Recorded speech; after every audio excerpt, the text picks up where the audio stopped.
Hi, hi, hi. Glad you stopped by. So, today we are going to finish Flipped. Whew, it's been such a ride. All right, here we go. So, um, Juliana had come home after the disastrous basketball lunch where Bryce had tried to kiss her, of all things. And she was telling her mom how she was over him. And mom's like, right, you've been in love with him forever.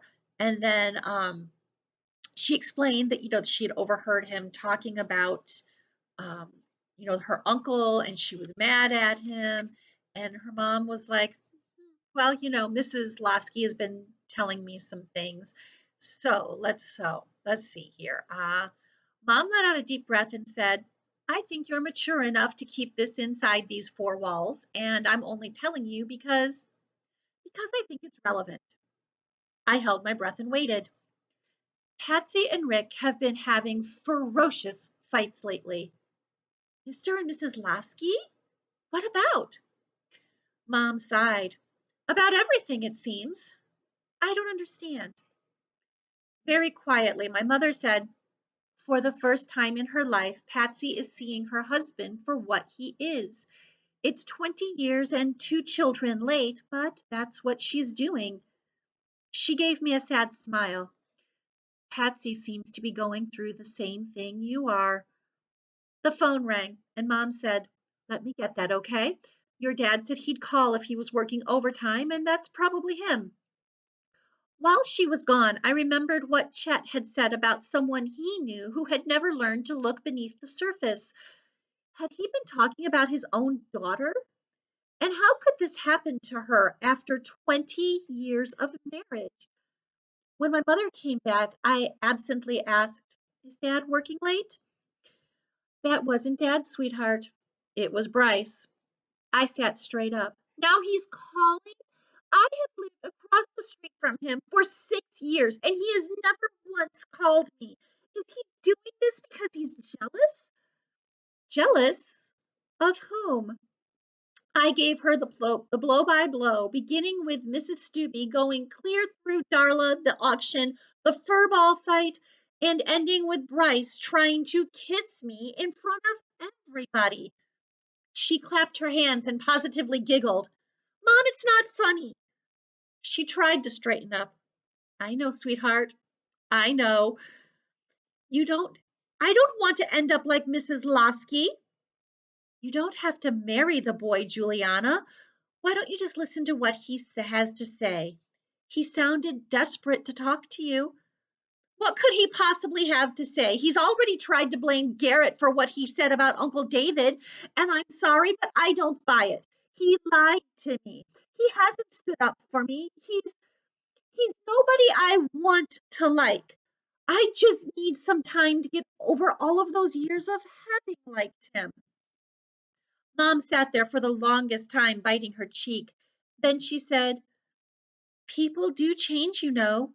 Maybe he's had some revelations lately, too. And frankly, any boy who tries to kiss a girl in front of a room full of other kids does not sound like a coward to me. She stroked my hair and whispered, maybe there's more to Bryce Lasky than you know. She left me alone with my thoughts. My mother knew I needed time to think, but Bryce wouldn't leave me alone. He kept calling on the phone and knocking on the door. He even snuck around the house and tapped on my window. Every time I was turned around, there he was pestering me. Hmm, who does that sound like? Interesting. I wanted to be able to water the yard in peace. I wanted not to have to avoid him at school or have Darla run block for me. Why didn't he understand that I wasn't interested in what he had to say? What could he possibly have to say? Was it too much to just ask to be left alone? Somebody else used to ask that same question. Then this afternoon, I was reading a book in the front room with the curtains drawn, hiding from him as I had all week, when I heard a noise in the yard.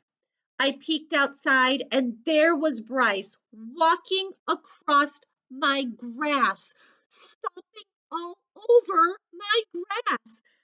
and he was carrying a spade. What was he planning to do with that? I flew off the couch and yanked open the door and ran right into my father. Stop him! I cried. Calm down, Juliana, he said and eased me back inside. I gave him permission. Permission? Permission to do what? I flew back to the window. He's digging a hole. That's right. I told him he could. But why?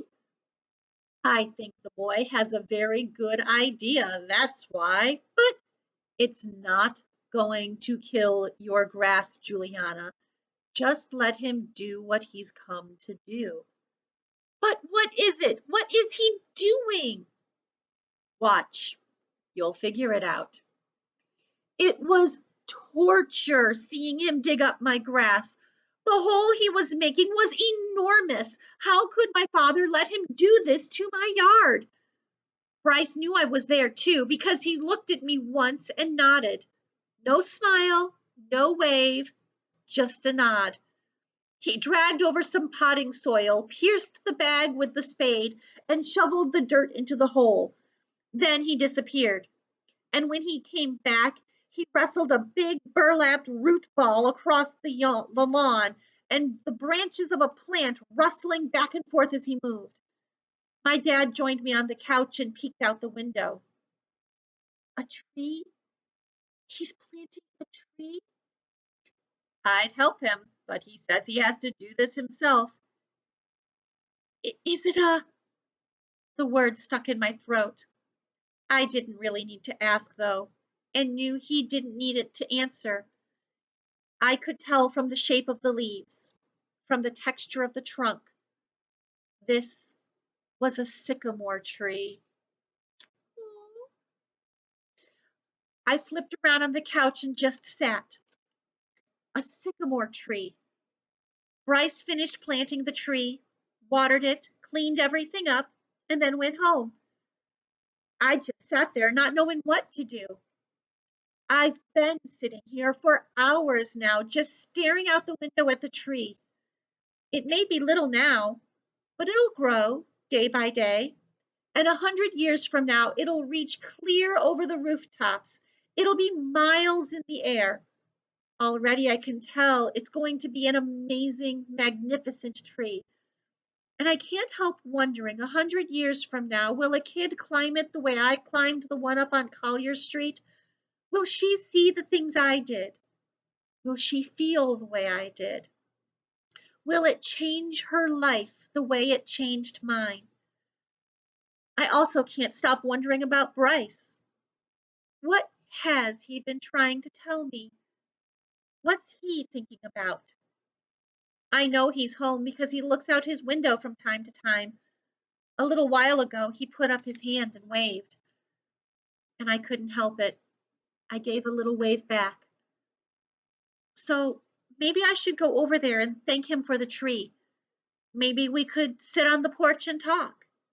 It just occurred to me that in all the years we've known each other, we've never done that. Never really talked. Maybe my mother's right. Maybe there is more to Bryce Losky than I know. Maybe it's time to meet him in the proper light. That's it. That's the end. Flipped. The whole thing flipped inside out and upside down and just completely changed. I mean, he thought she was annoying at the beginning. She thought he was annoying at the end. She was nuts about him at the beginning. He was nuts about her at the end. I think it's going to turn out the way that they should. It was fabulous. I hope you enjoyed it. Flipped is fantastic. And I know there is a movie out there. I honestly don't know if it's on any of the streaming platforms. I presume that it is. The name of the movie is Flipped. I've never seen it. I don't know if it's a good one or not. So you'll have to check it out and see. All right. Have a great day, everybody. I'm glad you listened to Flipped with me. Stay healthy, stay kind. I'll see you next time. Bye.